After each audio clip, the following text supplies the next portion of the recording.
Boa noite, pessoal. Boa noite, professora Jeane. Eu venho, através desse vídeo, passar para vocês um pouquinho do que eu aprendi nas aulas de metodologia de ciências ao longo desse semestre.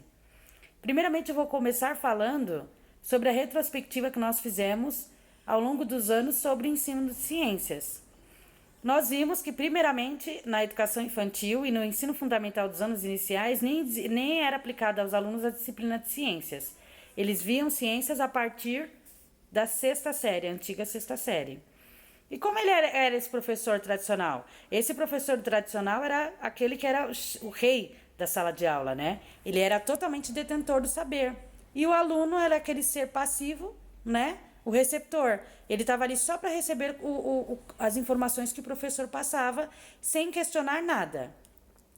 E as metodologias utilizadas, na maioria das vezes, eram em forma de longos textos, né? Que os alunos, na maioria das vezes, liam várias vezes, tinham que decorar, para que posteriormente, e mecanicamente até eu digo, respondessem a uma série de questões. E nós fizemos um paralelo entre a educação contemporânea. Como que é esse aluno agora?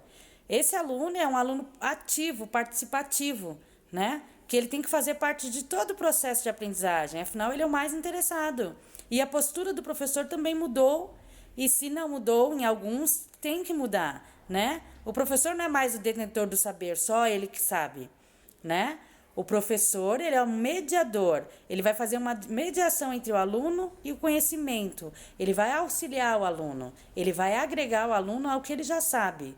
Porque todos nós sabemos que todos os alunos que nós recebemos, ele não vem branco, ele não vem vazio. Ele traz muitas informações consigo. E essas informações, a história do aluno, tem que ser levada em consideração. Nós falamos muito também sobre as metodologias ativas, né? Que tem o objetivo de incentivar os alunos a serem mais autônomos e participativos nesse processo de aprendizagem. Já que esse aluno ele é protagonista do conhecimento, que ele não está lá só para receber informações. Nessas metodologias ativas, o aluno vai buscar informações. Ele vai trazer essas informações para a sala de aula para que posteriormente possa ser discutido com os professores. Não é mais só o professor que vai apresentar um conteúdo. O professor, por exemplo, nas metodologias ativas, pode criar uma situação problema e incentivar esses alunos a ir buscar informações a fim de solucionar essas situações, problemas. E dentro das metodologias ativas, nós vimos um exemplo, um deles foram as aulas invertidas, né? O próprio nome já diz, há uma inversão nesse processo de aprendizagem. Agora é o aluno, o professor propõe um tema, o aluno vai buscar por esse tema, ele vai pesquisar, ele vai ler, ele vai assistir vídeos, ele vai conversar com as famílias, ele vai coletar dados e vai trazer isso para a sala de aula. E a partir do que ele trouxe em sala de aula, será discutido com os demais alunos e a professora vai agregar, ela vai mediar essas informações, estimulando dessa maneira ao aluno buscar o conhecimento, né? Porque esse aluno ele não é mais passivo, esse aluno ele é protagonista do conhecimento e nós temos que reconhecer esse aluno. Nós falamos bastante também sobre as TICs, né? Que são as tecnologias da comunicação e da informação, que é muito presente, né? É um tema muito atual. São as maneiras com as quais nós nos informamos e nós nos comunicamos, né? A informação está em todo lugar. Basta o professor saber qual é a melhor maneira de utilizá-la. Se houve muito professor proibindo o aluno de utilizar, de levar celular para a sala de aula, né? Ou até mesmo os pais em casa. A tecnologia ela é uma arma muito poderosa nos dias atuais, como grande fonte de informação e de comunicação. Basta que se utilize bem. Mas o problema que se tem enfrentado muito é a má formação dos professores. Então nós temos de um lado um aluno que está totalmente informatizado, totalmente tecnológico, e muitos professores ainda não estão acompanhando. E esses professores eles têm que buscar formação, têm que se atualizar, porque faz parte do cotidiano da maioria dos alunos hoje em dia. E usar essas tecnologias como aliados em sala de aula. E nós falamos também bastante sobre a questão da sexualidade, né? Acho que foi o conteúdo que eu particularmente gostei muito, achei muito interessante, muito bacana. E primeiramente tem que separar essa diferença entre sexo e sexualidade.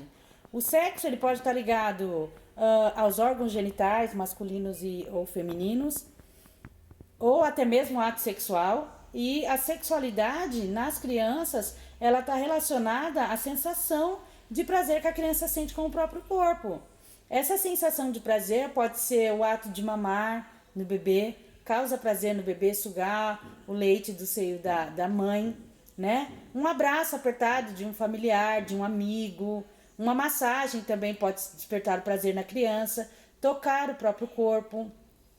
E essa questão da sexualidade na criança mostra pra gente que o ato da criança se tocar, se admirar no espelho, olhar o corpo da mamãe, do papai, faz com que ela conheça o próprio corpo. Então é muito importante trabalhar a sexualidade desde a da educação infantil para a criança se autoconheça também.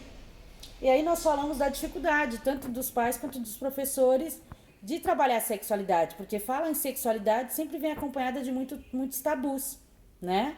E chega uma fase da criança que é a fase da curiosidade, ela pergunta muito, ela quer saber, eu tenho periquito, eu tenho pipio, de onde vêm os bebês, por que você beija a mamãe na boca e você me beija no rosto? Então, a professora Jane até conversou muito com a gente sobre isso, né? Que nós tínhamos que ter total naturalidade, responder todas as perguntas da criança, jamais se esquivar ou contar mentiras, procurar ser o máximo natural possível para solucionar essas dúvidas que elas possuem, né? Eu vou falar aqui rapidamente de um relato que eu li de uma criança que chegou na escola, uma menina, né, de 4 anos, e falou, professora, o meu tio lambeu minha bolachinha. E aí a professora falou, ele lambeu sua bolachinha, você pega outra. E aí, mais tarde, né, depois de alguns anos, descobriu que o tio estava abusando da menina. E a bolachinha nada mais era do que a vagina. Então é muito importante informar as crianças, é muito importante informar as crianças corretamente. Os órgãos genitais têm um nome, é o pênis, é a vagina, né? Não contar mentira para as crianças e se atentar sempre nas perguntas, o que elas querem saber. Bom, eu acho que já me estendi demais e é só isso por hoje.